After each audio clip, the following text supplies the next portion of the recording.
C'est-à-dire que ce qu'il a dit là, c'est thèse, antithèse, conclusion, tout en même temps. On ne peut plus dépasser ce que notre jeune frère vient de dire. Les gens reconnaissent le maître.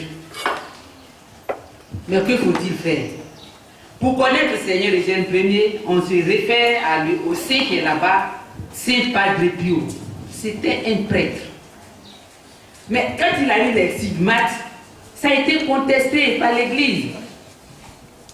On dit que c'est parce qu'il est sorcier, c'est pas le Christ. Même quand il guérit, même quand il ressuscite, on dit c'est démon. Il était souvent malade.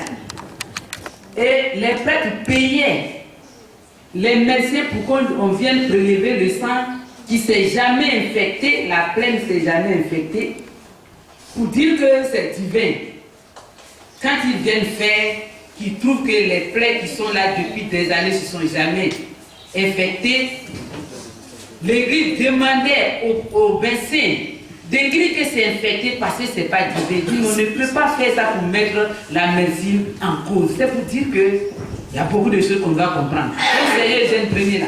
Ce qui est certain, aujourd'hui nous sommes en train de parler depuis le temps où il était persécuté, jusqu'à ce que le monde ne soit plus, il va diviser l'église, les clergés en deux. D'autres prêtres seront pour lui, d'autres seront contre lui, d'autres évêques seront pour lui, d'autres seront contre lui, jusqu'à la fin des temps. Donc ça, on se dit ça comme ça. Et on continue. Tout à l'heure, dans les questions de l'abbé, Seigneur a répondu que ce n'est pas lui qui guérit. Donc ce que nous vivons, que ce soit l'ancien centre, que ce soit le centre présent ou le centre à venir, le centre là, c'est toujours le même lieu, ça ne va pas changer. C'est les personnages qui changent, mais la force que Jésus-Christ a implantée ici, là, ça va demeurer jusqu'à la fin des temps. Quand le Seigneur dit que ce n'est pas lui qui guérit, effectivement, nous avons assisté au fait où ce n'est vraiment pas lui qui guérit. J'étais témoin. On avait envoyé un grand malade, un homme, un responsable de ce pays. Seigneur le prenait chaque 3 heures, tellement le monsieur était mal en point. Chaque 3 heures d'intervalle, il le prenait. On l'a pris à 12 heures. À 15 heures, Seigneur a demandé qu'il ne peut rien faire. Donc, il a demandé que les vicaires le mettent dans le labo. C'était à l'ancien centre aussi. On a mis le monsieur dedans. Seigneur est venu. Quand il a commencé à crier Christ, Christ, Christ, nous les visionneurs étaient arrêtés. Le Christ, on avait présenté le Christ comme dans le film, c'est comme si d'ici très ville, je voyais le Christ là-bas dans un sable blanc de neige. Il avait à peu près 12 ans.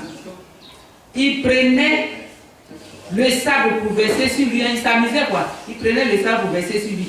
Il prenait, il mettait sur lui, tout blanc, le sable là. Et puis, il ne regardait pas derrière. Quand quelqu'un t'appelle et puis tu entends là, tu fais ça au moins. Il entendait, il ne regardait pas derrière. Puis il a dit, ah, qu'est-ce que c'est? Et puis la voix me dit, il entend, mais il ne veut pas répondre au Christ du Seigneur.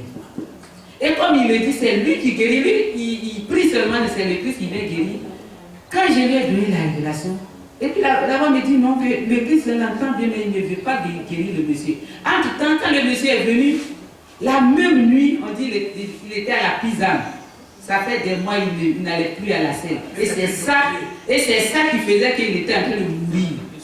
Mais quand le Seigneur a prié, jusqu'à quand il a fini sa prière, on l'a mis dans les bougies, ses caca venaient comme un bébé qu'il était en train d'accoucher.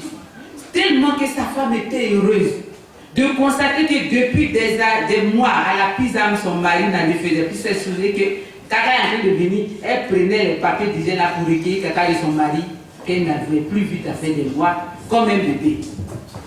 Et voilà que le monsieur, le Seigneur a prié jusqu'à mais le Christ va se faire valoir maintenant. Sa femme était convaincue que son mari va guérir. 15 heures à la question, on met le monsieur dans la douche. Seigneur appelle le Christ, il est en train de s'amuser. Quand je lui ai demandé, mais pourquoi il ne répond pas? Tout ça me fait sentir qu'il entend le Christ. Le Seigneur appelait. Et puis la voix me dit, Il a permis qu'il soit ici pour savoir que lui, Christ, il est capable de tout, mais il ne va pas lui donner cette grâce-là. Donc, pour lui démontrer qu'il est fort là, c'est pour ça qu'il a fait les selles, mais il ne va pas lui donner la grâce. Et quand j'ai donné le témoignage que le Christ, vous l'avez appelé, mais il n'a pas regardé derrière, Seigneur, regardez le monsieur tristement. Il a dit au vicaire, faites-le sortir. Il ne peut plus faire. Tu as appelé la personne qui l'avait fait travailler, il n'est pas venu. Sinon, elle n'est pas venue. Comment tu peux oser? Quand il a dit c'est pas lui qui fait là, c'est vraiment pas lui qui fait. Donc le Seigneur est sorti de la douche. Quand il est sorti, il a demandé au vicaire de faire sortir le monsieur. Je vous ai parlé de 15 heures là, donc le temps qu'il se concentre, que nous les visionnaires soient déjà sur place, qu'ils viennent faire, crier là, tout ça on va vers 16 heures maintenant. Le monsieur, quand il est sorti, on l'a fait sortir de la douche, le Seigneur a dit à sa femme, Madame, prenez votre tour, allez à la maison. Il n'a plus le feu de son carton pour crier sur lui. Donc il n'a rien dit à la femme, il a dit, prenez votre tour, allez à la maison, c'est fini. Quand ils sont arrivés vers 17h, la femme a appelé pour dire que son mari vient de l'âme. C'est pour dire qu'effectivement, ce Seigneur, il prie, mais c'est le Christ qui vient faire le travail. Ce n'est pas lui-même, c'est Jésus qui fait le travail. Ça fait demander, maintenant, j'ai demandé, pourquoi ça s'est passé de cette façon? Mais c'est là que le Christ va me dire les différents cas. Il y a des gens même, s'ils ont entendu le nom de Jésus premier seulement, qui sont en train de mourir, qui ne sont pas encore morts, parce qu'ils ont entendu son nom, Dieu peut leur donner la grâce de nous. S'il les a touchés, il peut leur donner. C'est-à-dire qu'il a dit tout. Il y a des gens aussi, le Christ ne veut même pas qu'ils les servent, qu'ils le servent. Le Christ ne veut pas. Donc ils vont avoir des grandes choses, mais il ne veut même pas de toi. Il te donne, mais il te dit ne me sers pas. Et c'est ça qui fait que le centre, ce n'est pas tout le monde qui peut rester ici.